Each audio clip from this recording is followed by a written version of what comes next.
Venturing into the realm of science fiction, the Bioquark Reanima project proposes what was once unthinkable: resurrecting the dead. This audacious experiment challenges the very fabric of life and death, aiming to reanimate 20 clinically dead patients. It's a controversial foray into unknown territory, combining cutting-edge techniques like stem cell therapy and neural stimulation.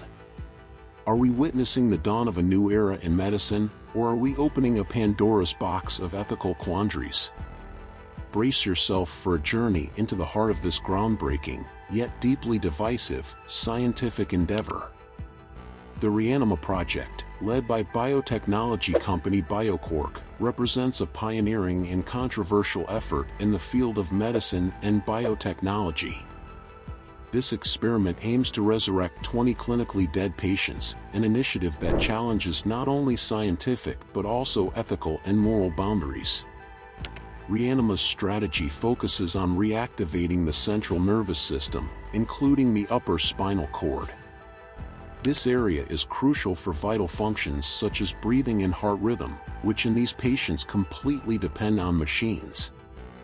To achieve this goal, the proposed treatment combines several advanced techniques: daily injections of specific drugs into the spinal cord, stem cell administration, transcranial laser therapy, and electrical stimulation of the nervous system. The challenge lies not only in the technical complexity of the treatment but also in its ethical and legal implications. To conduct the experiment, Bioquark needs to obtain regulatory approvals in both the United States and India. Moreover, the consent of the patient's relatives is crucial, adding an emotional and moral dimension to the project. The controversy surrounding this experiment is considerable. On one hand, it represents a potentially revolutionary advancement in medicine, offering hope where there traditionally is none. However, it also raises deep ethical concerns. Critics argue that manipulating the line between life and death could have unforeseen consequences, both for the resurrected individuals, if achieved, and for our general understanding of life and death. They also raise questions about the quality of life these patients might experience if the experiment is successful. In the scientific community, there is skepticism about the project's viability. Many experts question the effectiveness of the proposed techniques, given the currently irreversible nature of clinical death. Additionally, the lack of precedence in this type of experimentation adds a layer of uncertainty about the potential outcomes. The possibility of reviving deceased people, as proposed by Bioquark's Reanima project, opens a range of complex ethical and moral issues. One of the most significant concerns is the possibility of reviving individuals with a criminal or malevolent past. If it were possible to resurrect people who committed harmful or destructive acts in life, a considerable moral and security dilemma could arise. How would their rights and responsibilities be managed? Would they be considered the same people as before their death, with the same legal and moral identities? Another significant problem is the demographic and environmental impact. In a world where overpopulation and resource scarcity are already concerns, the ability to revive deceased people could exacerbate these problems. Population growth would have implications for resource distribution, habitable space, and the planet's ecological balance. Additionally, revivification could profoundly alter social and economic dynamics, as death, as a definitive end, is a constant that shapes many social and system structures. The discussion on resuscitation also relates to the topic of cryogenics, a technique used to preserve bodies in the hope that future medical technologies might revive and cure their illnesses. A famous example is the case of Walt Disney. However, the underlying idea of preserving someone for a possible future resurrection raises similar issues. Cryogenics and projects like Reanima challenge our understanding of life and death, and both lead us to question to what extent we should try to control these natural processes.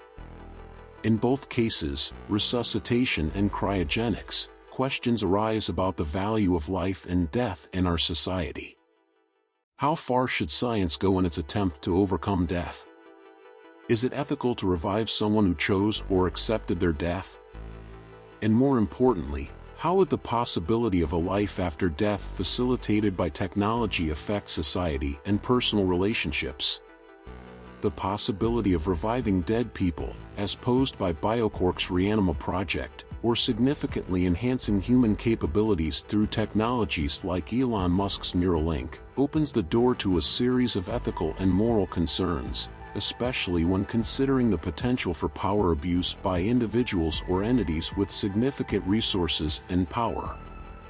In the case of technologies like Neuralink, which seeks to integrate artificial intelligence with the human brain to enhance its capabilities, there's a risk that they might only be available to an elite, thus creating even greater inequality in society. People with access to these technologies could gain significant advantages in terms of cognitive ability, information access, and physical skills, which could lead to a new form of social stratification based on access to technological enhancement. Additionally, the possibility that influential and powerful people, such as political leaders or magnates, could artificially extend their lives or enhance their capabilities, poses serious dilemmas. This could lead to a stagnation in leadership and innovation, as the same people might retain power indefinitely. Such a situation could hinder social and political progress and perpetuate existing power systems, making change and societal evolution difficult. Scientists are also concerned about the potential malevolent use of these technologies. In the wrong hands, the ability to resurrect or enhance human beings could be used for nefarious purposes, such as creating armies of obedient superhumans or manipulating resurrected leaders to serve hidden agendas. These scenarios, though they may seem like science fiction, raise legitimate questions about the ethics of such technologies and the need for strict regulations. Behind these technological advancements, there could also be hidden interests or undisclosed agendas. For example, the development of these technologies could be driven not only by the desire to improve human life but also by economic motivations, the desire for power or control over the population. This raises the question of who has the right to control and access these technologies, and how they can be managed to ensure they are used for the common good rather than individual interests. The idea of reviving the dead, although fascinating, could be considered a distraction from the more immediate and realistic problems facing humanity, such as improving the quality of life and extending human longevity in a healthy way. Investment in areas such as preventive medicine, the treatment of chronic diseases, and improving living conditions could have a much more significant and direct impact on human well-being. These approaches are not only more achievable with current technology but also offer tangible benefits to society.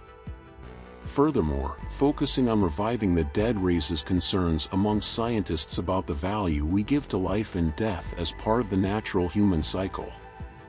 Death, although often seen as something negative, is a fundamental aspect of human existence that helps give meaning and value to life.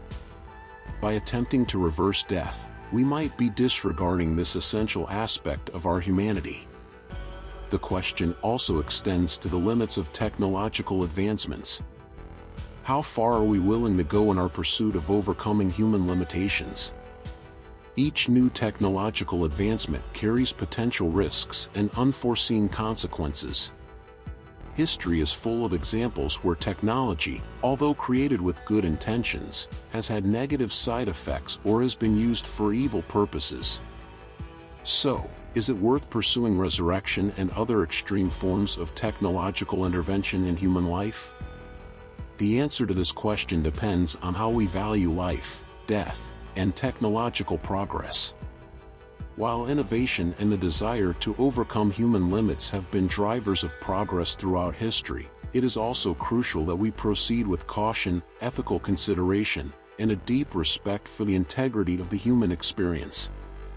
In conclusion, while technological advancements offer limitless possibilities, it is also important to reflect on our priorities and values as a society. Instead of striving to revive the dead, perhaps we should focus more energy on making current life as full and healthy as possible, while respecting the natural limits of human existence. Let us know in the comments what you think about this topic and how you think it should be approached. Don't forget to subscribe and turn on notifications so you don't miss any of our upcoming journeys through knowledge and mystery. If you liked the video, give it a like and share it with your friends.